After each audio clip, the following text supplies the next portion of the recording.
I know you've addressed this on the Lockdown Browns podcast as well. The need for run production. I mean, obviously, they need it. Where do they look for it? What do you think they get? Take us through kind of the thought process behind that. I think this is one of the big things with, and putting Jack Conklin in at left tackle.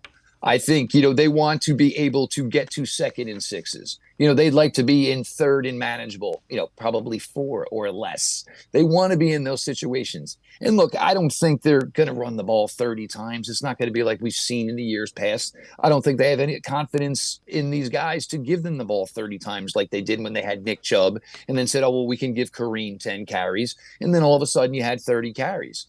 But they're going to, have to do a couple of things. You're going to have to keep the game a little bit shorter. You're going to have to keep Dallas's offense off the field.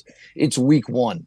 Not many of these guys have played, if any, since last year in January, for certainly the case of the Cowboys and certainly for the case of the Browns. So nobody's played. So, you can't have your defense keep trotting back on the field.